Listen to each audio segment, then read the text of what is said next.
Hi, everybody. Good morning. I'd like to welcome all of you to this year's Charleston Fast Pitch Competition. I'm Leah Hines, Executive Director for the Charleston Conference. And here with me is Tony Hsu. He is our International Travel Award winner. The Travel Award this year was generously sponsored by Business Expert Press and Momentum Press. And here with us is Sherry Dean. So thank you for your support for the International Travel Award. That's a new thing this year.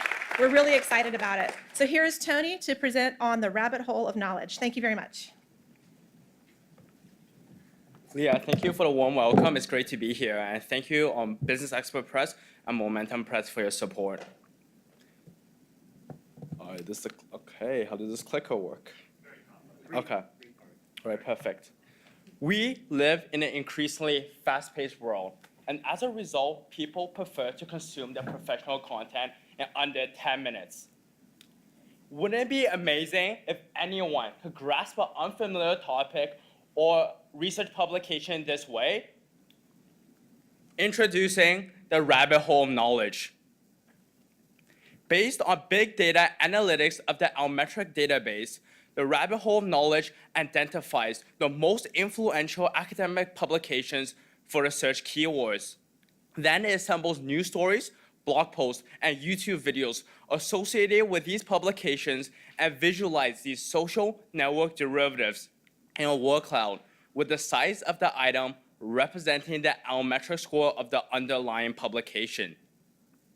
The result is that users can grasp the concept and terminology of a complex academic topic in a way that corresponds with their learning style, prior knowledge, and vocabulary.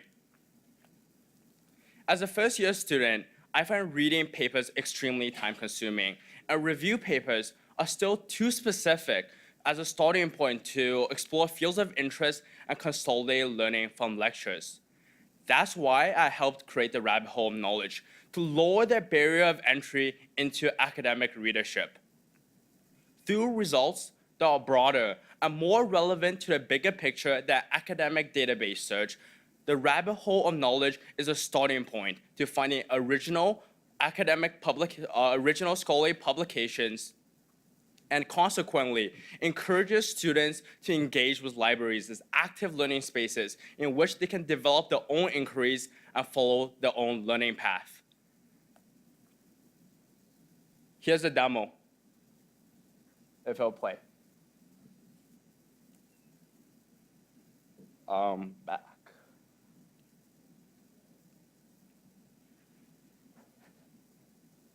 Thank you.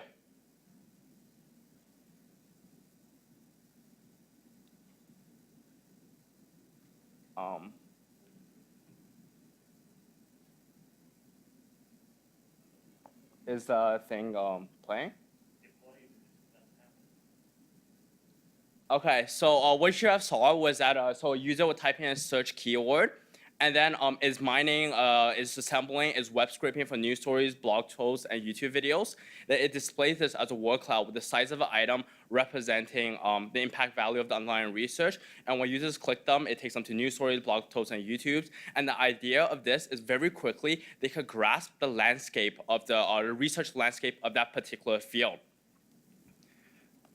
What you have saw with that, with just our minimum viable product, we have plans to improve a lot. We want to deliver more personalized, more targeted results.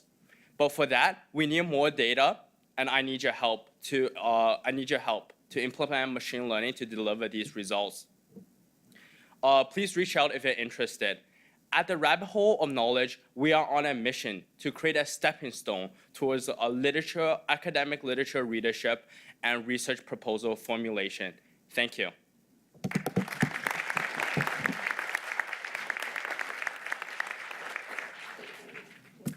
Thank you very much. Good morning, everyone. My name is Steve Goodall, and I'll be moderating this second portion of the Fast Pitch competition today. This is the third year that we have held this competition. We have 4 great finalists who will be presenting their ideas to you and competing for 2 awards. One from our distinguished panel of judges, and a second award actually from you folks in the audience. The Charleston Fast Pitch competition started actually 3 years ago, and it was the brainchild of Katina Strauss, Ann Okerson, Leah Hines, and myself. Our goal for the competition is to showcase innovation within academic libraries by recognizing people and institutions that are demonstrating creativity, taking risks, and developing actual solutions. We hope through highlighting examples of innovation, we are able to, in at least some small way, further inform, motivate, and promulgate positive change within the academic library community. My wife Jane and I have a small family foundation, and we are pleased to contribute $5,000 to this competition, $2,500 for the Judges Award, and a second $2,500 for the Audience Award. This competition would not be complete without the participation of our expert panel of judges, who will be asking questions and providing commentary. This year, we are pleased to have James O'Donnell. Jim is a university librarian at Arizona State University. He is widely published and a recognized innovator in the application of network information technology in higher education. Our second distinguished judge is Rebecca Seger. Rebecca is Director of Institutional Sales for the Americas at Oxford University Press. She has been working with libraries for her entire career and currently leads Oxford's sales and support efforts with libraries and consortia in North and South America. Our third distinguished judge is Kent Anderson. Kent is the Chief Executive Officer of RedLink, a leading business and marketing intelligence platform for academic publishers and libraries. Kent has many years of experience in top-tier medical and science publishers with emphasis on new products, technology rollouts, revenue growth, and increased scholarly impact. So, how will this morning's competition work? Well, first, each of our 4 finalists will be given 4 minutes to make their presentations. At the conclusion of each presentation, our panel of judges will have a few minutes to ask each presenter questions. Once we have heard from all 4 presenters, our judges will convene and make their collective decision. As the judges are convening, it will be your turn to vote on the project you feel is most deserving of an award. And don't worry, we will provide instructions following the last presentation on using your cell phones to register your vote. So without further ado, I'd like to invite our first presenter to the podium here. Her name is Molly Rainard, and she is Subscription and Purchasing Manager at Auraria Library located in Denver, Colorado. Please join me in welcoming Molly to the platform.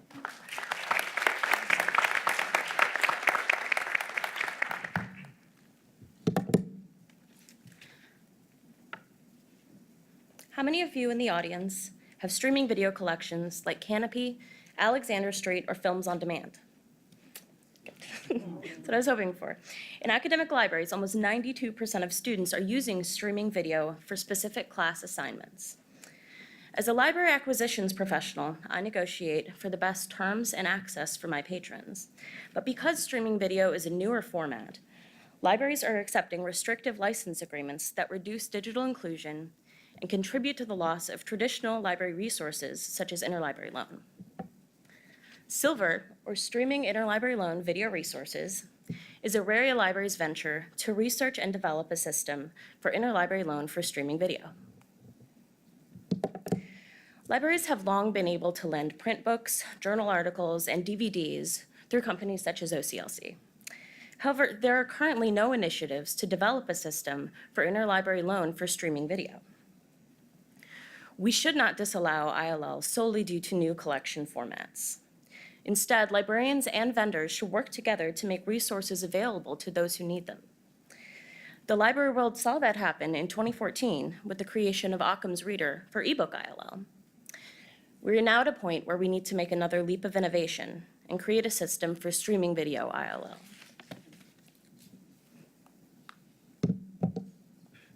We surveyed libraries nationwide about the need for streaming video ILL and received over 250 responses. Our results showed that librarians anticipate that their patrons would use a system like Silver. Some respondents pointed out that some videos are only available via streaming video and not through other formats. Other respondents reported that they were already seeing requests for streaming video through ILL. Additionally, some librarians may never have considered purchasing streaming video, but could see its value for their patrons if they were able to obtain it first through a system like Silver. For example, our local consortium negotiated ILL rights for Springer ebooks. Some member libraries who had not previously considered subscribing to the Springer ebook package saw how often their patrons were borrowing these ebooks and decided to start a subscription. Without first having had the option of ILL, these libraries may never have seen the patron demand, and vendors may have lost out on additional sales. We also see Silver as a way to provide streaming video sharing within copyright, so that users are less likely to use illegal services such as Sci-Hub. Our initial target audience for Silver is academic libraries, with the intention to scale out to all types of libraries. As there are thousands of college and university libraries around the country, it is reasonable to count our initial target audience in the thousands, or even millions if you include the student, faculty, and staff populations. If we receive this funding, we plan to host a design jam, where we will bring together librarians, patrons, and vendors to begin to develop a system that benefits all sides. We plan to focus on the areas of vendor partnerships, licensing and copyright, discoverability, and technology development. We want to know what librarians, patrons, and vendors want so that Silver can meet your diverse needs. We are in an age where the information needs of students and patrons are changing. Libraries must keep up with this new demand while not losing our core services. So if you would like to see ILL for new types of resources like streaming video, then please vote for Silver. Thank you.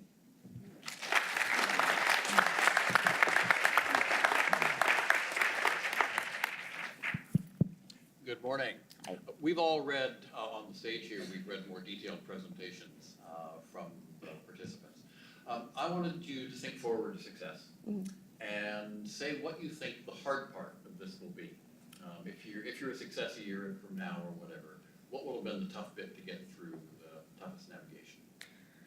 Well, that's a difficult question because I think beginning to implement this is going to be, all of it's going to be difficult. You know, vendor partnerships, I think I probably see that as the first hurdle to get through. You know, getting someone to work with us on this would be a fabulous success in my book. You know, I think also I think way down the line, technology development will be an interesting part and will probably be pretty difficult too. Although there are precedents from stuff like, you know, OCLC and Occam's Reader, so maybe we can hopefully work with the creators of those to make a system down the line. But yeah, I think maybe establishing vendor partnerships will probably be the first hurdle.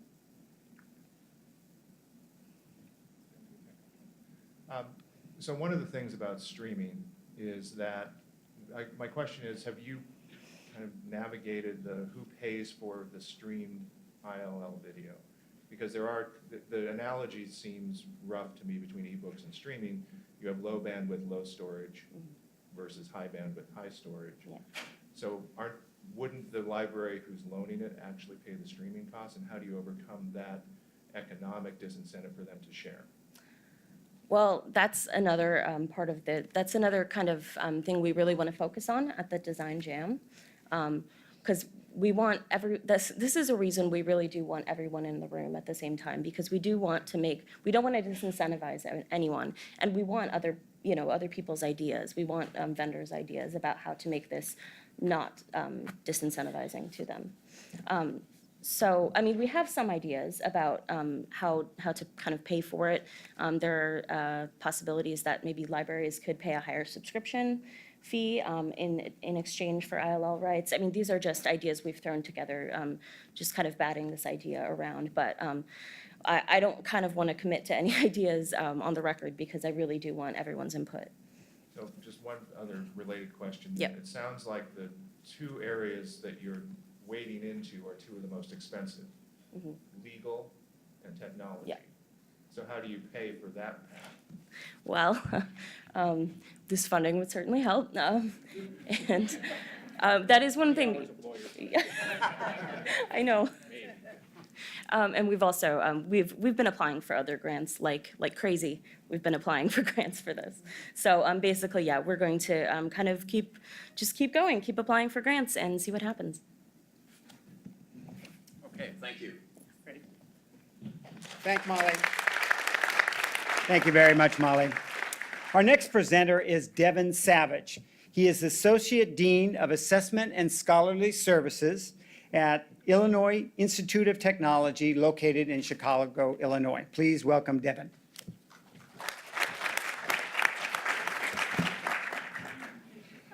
All right, so yes, we are trying to make fetch happen. Fetch counter specifically, and what is that? Well, it's a website application we developed to quickly pull counter statistics. It uses a Google authentication. Anybody can go in, or any organization go in, make an account, set up the sushi connections, and then quickly pull counter statistics from the various platforms. Well, why is that useful? This diagram is a very best case scenario of the way that you might set up one connection, one sushi connection. And if you're doing that, you say once or twice a year, there's a lot of going back and finding passwords. There's a lot of duplicative work that happens. And so Max King, who should be presenting here instead of me, is our former electronic resources librarian, said, why can't we automate this? And that's what he set out to do. So the value of this is that an institution like Illinois Institute of Technology, we're a medium R2 size, and we still are looking at about maybe 40 different platforms that we have to go and pull counter statistics from, go into each vendor platform to get those spreadsheets and those reports. And really, this is a good week's worth of work if you want to get a comprehensive picture of everything you're doing just at our level. And Max says this is a really unfair generalization, but it can be reduced down to about 30 minutes worth of work once you have all the connections set up and you're doing everything, you're pulling all this at once. It's really important to be able to facilitate better decision-making and save our time, really be able to respond quickly to requests. So it's useful to administrators, it's useful to electronic resource librarians, and collection analysis, all those good things. But I think there's an opportunity to do even more. So we've already set this up, we've already launched it, tested it a little bit, but we're only doing JR1s right now. So this is what it looks like when you create an account and then set up all the connections. And those little blue downloads, you just go through JSTOR, ACM, and all the others, and just click, click, click, click, click, and get all the reports that come to you, and then do with them what you will. But there's a number of things that we can do in addition is we should create more reports like ebooks and database reports. We're not really set up for Counter 5, and we'd like to do that in the next year. And we'd like to enhance speed and service. We responded to previous concerns like, or making organizations and individual users that we've done in the past. And we already shared this publicly on GitHub. We shared the source code. So any improvements that we make here will, of course, be shared on GitHub for the whole community. And so, unfortunately, we don't have Max's position approved to refill. And, of course, our budget is uncertain, as many people's are. So, but with this funding, we can commit to continue to support the domain and support the service to the profession through the next year. We can develop Fetch Counter in the ways that we talked about, and we can create and share a proof of value, something along this line, along with the code via GitHub. So that's really it. I think we have time for questions now. Great, thank you so much. This seems like an excellent idea, and I just wanted to ask if you had any thoughts about what the long-term business model to supporting this ongoing work, because once a library commits to this as their tool of choice, they'll want to know it's going to be around for a while so they don't have to redo the work. So have you had thoughts about how you would make it work in the long run and how it would be supported? So on the one hand, we've developed it in a very open source manner. So anybody can set up an instance and start hosting this and doing this if they wanted to. We would welcome that, but we're the ones doing it right now. I think it has to be an institutionally funded enterprise. There's really no business incentive for something like this to be provided across all the platforms. I mean, electronic resource librarians are the ones who work with all the platforms, so it really kind of has to live at the institutional level in the work that we do. So you mentioned the positioning, and I think that it's important. There are workflow tools that would be enhanced by having this baked into them. So it's not that it needs to be institutionally supported. It can be commercially supported as an adjunct to other analytics systems. But one of the things that I wanted to ask you about is scaling. So right now you do JR1s. If you get into all the different reports and it actually does scale, have you charted out what the expense would be for hosting, storage, delivery, bandwidth, all of that? Yes, to some extent. I think still, though, the most expensive cost right now is simply the domain. Simply is just paying for the domain. The storage, the service itself, it's largely pass through. I mean, in terms of the website application, there are bandwidth issues, as you say, but I think it's mostly about just making sure that an institution is committed to supporting it and that there is some funding for it. I think, rather minimal funding in what we spend overall for these sort of tools. And I think your idea is fantastic about where else we could embed this. That's a great idea. Okay, well, thank you. Thank you. Thank you, Devin. Our next presenter is Rob O'Connell. Rob is the Director of Discovery and Access at Smith College, located in Northampton, Massachusetts. Please welcome Rob.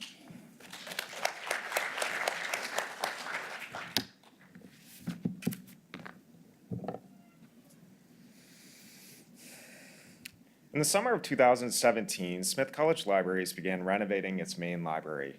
The renovation required us to move 1.2 million volumes of our collection from our main building to a high-density storage facility about 20 minutes away.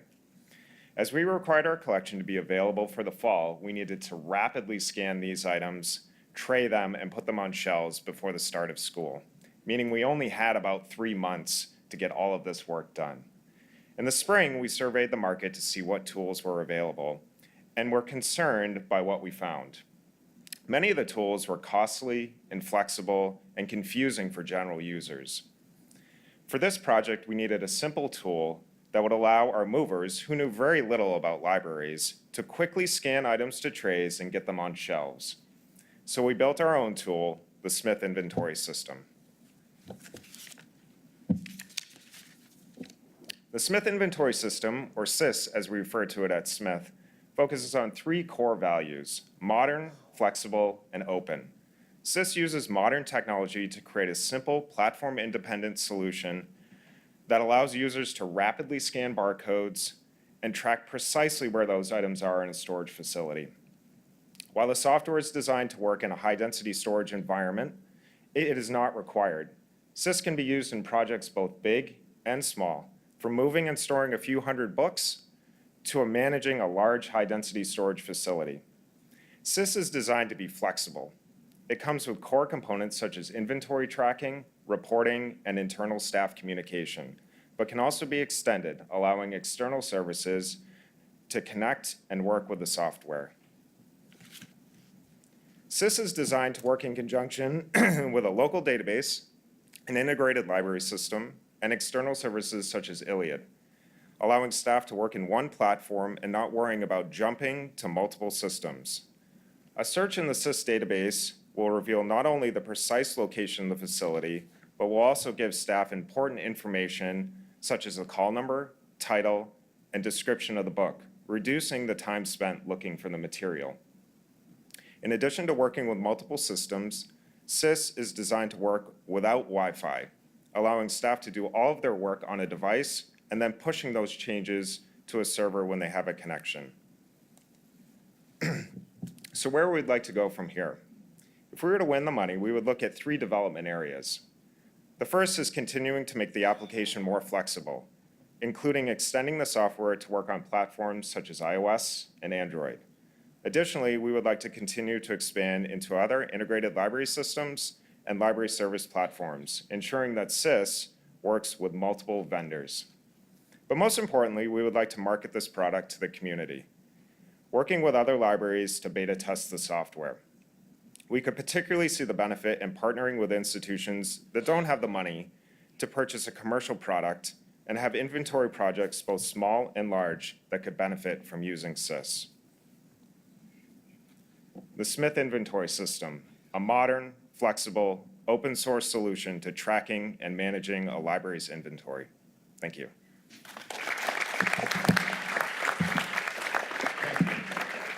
So on the form the judges have, it asks what the award use and benefit will be. Yeah. You outlined a few things, but could you be more specific beyond beer money and marketing? So I think looking at this, development costs are really high. You know, looking at hiring external programmers is not feasible for this type of service. We continue to do development. We also are going to be using this in our own facility. University of Massachusetts will be using it in conjunction with us to manage our high-density storage facility. But marketing to the community is time-consuming. It also is money-intensive. So getting places that already have inventory management systems in place to commit to this type of project can be a little bit challenging. So demoing why this is important, how it could benefit them in the future would be really beneficial, and using this money to do that could help in that endeavor. Yeah. So I feel your pain. We moved about the same number of books to a high-density repository at about the same time. Whew. Okay. So now I'm going to give you a chance to start your marketing pitch. Yep. We're easing on down the road. They're all out there. They're all getting processed. Do your sales pitch. Sure. Why would we go to the trouble of paying attention to this when we've got a lot of other things on our plate and gee, it's kind of working? Yeah, right. So most facilities are going to be using GFA or HTC, the new kid on the block. But remember that those are command line interfaces that offer very little flexibility when you are integrating with a library service platform. Most of the time, you're only getting a barcode to find on the shelf, so you're often digging through your trays to locate where that material actually is. So why not use a system that actually integrates really well with the products that you have available and is flexible enough for you to extend it into other services that may be coming down the road. GFA has no intention of creating a GUI interface for your product, so why not use something that your staff will understand and be able to use in the future? And It was so good it set off music. it was so really good music. So, and do I understand that this could be used not just for Harvard-style HDC? Absolutely. But some other uses? Absolutely. This could be used in small inventory projects. It could be used in large inventory projects. The flexibility of this system and the platform-independent component of it really make it so that you can integrate it with whatever services that you're looking to do. Okay, thank you. Thank you.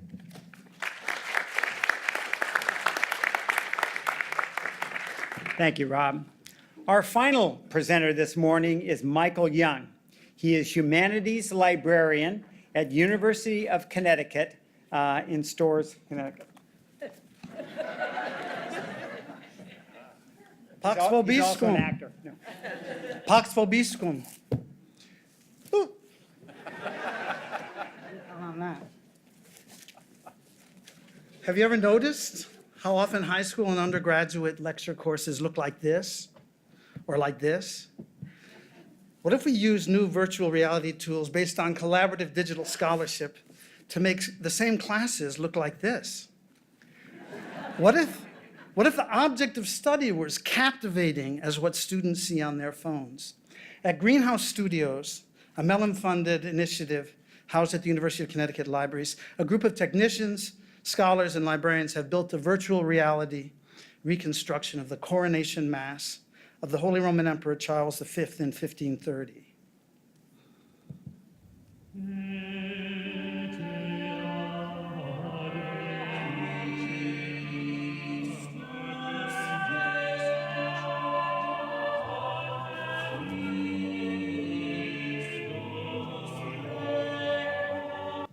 This event forms a nexus, a kind of entry portal to the principal elements of early modern European and Latin American history, culture, and politics.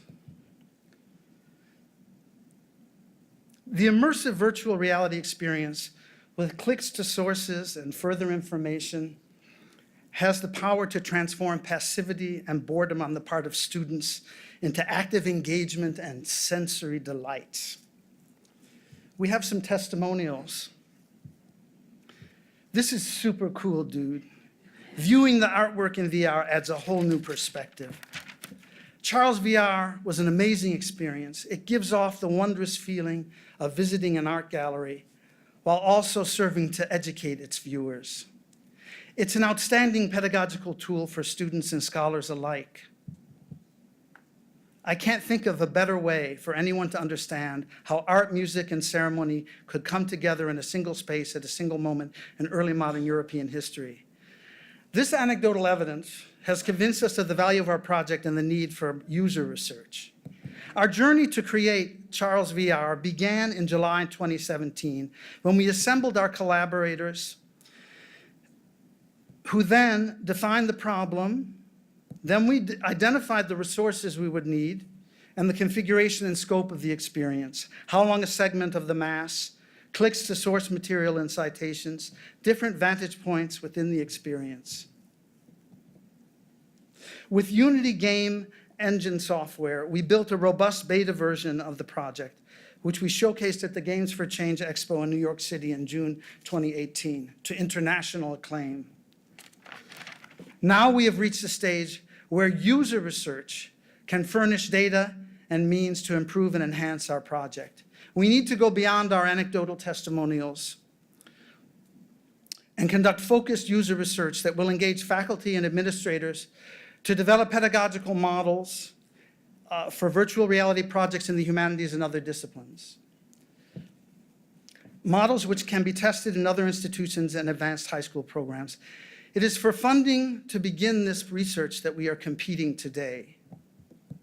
Gratia vobis. Gratias vobis.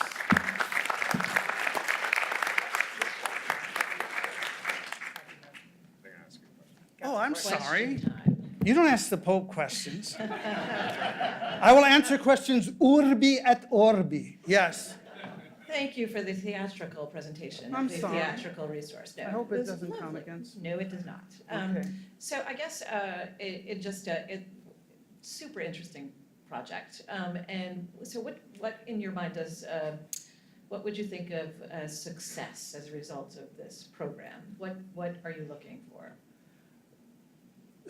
There's a several-pronged answer to that question. Number one, we would like it to be used in authentic pedagogical settings to initiate young people into the splendor of the Renaissance and early modern European civilization and Latin American civilization, since New Spain it was under Charles V that New Spain was really created.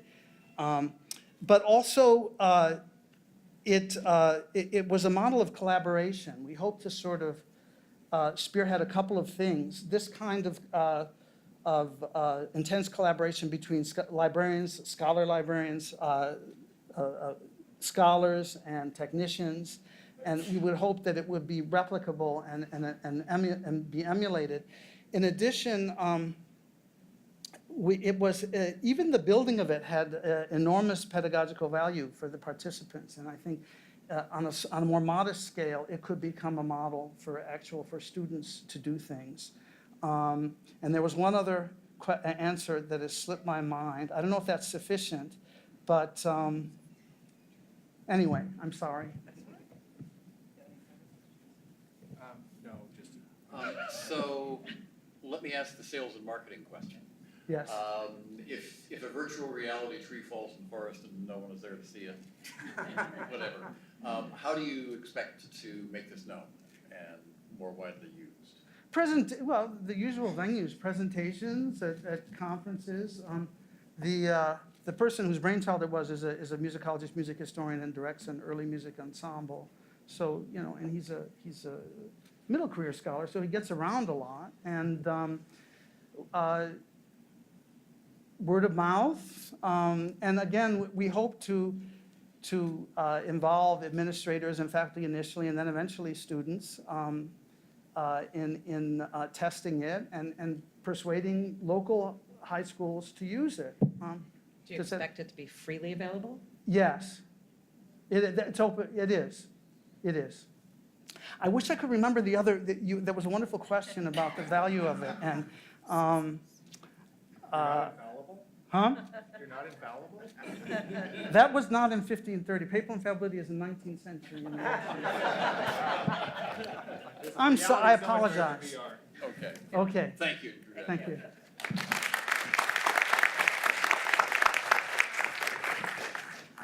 Well, I hope you enjoyed all 4 presentations. It is now time for our panel of judges to convene and make their decision. And while they're doing that, each of you have a responsibility. So if you could find your cell phone there, as Leah comes up, she will give you some instructions on how you can register your vote. It's just like American Idol or America's Got Talent or any one of those shows you might see. Your voice does count. And so here are the instructions on registering your opinions. Thank you. So we are not going to display a live count of the votes as they come in, but if you have your phones available, you can send a text message to 22333, and the message that you would type on the text is CHSCONF, and then you'll receive a validation that you've joined, and then you can send a second text message with A to vote for Molly and Silver from Auraria Library. Wave, Molly. Hi. B to vote for Devin Savage, Illinois Institute of Technology, Fetch Counter. Vote C for Rob O'Connell, Smith College, Smith Inventory System. And D for Michael Young, University of Connecticut, Charles V here. So, Clement the 7th. sorry? Clement the 7th was the Pope. There are no emperor costumes. So if anybody has any questions about voting or is having any difficulty, just raise your hand. I'll be happy to help.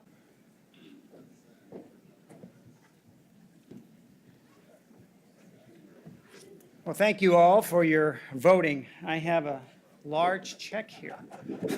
I don't know if you can use this at your local ATM or anything like that, but I'd like to first indicate the Judges Award. So would one of you judges like to indicate who you've decided upon? The judges have a unanimous decision, and we have decided to award the Illinois Institute of Technology for Fetch. Devin Savage. Welcome, Devin. I present you.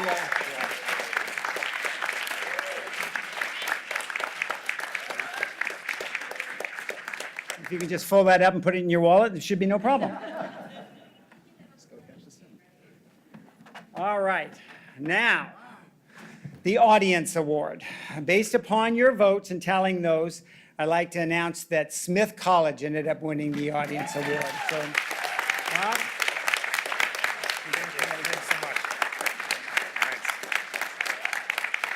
Thank you all for your participation. I hope this was informative, and congratulations to all of the finalists and the work that they're doing. Thank you again.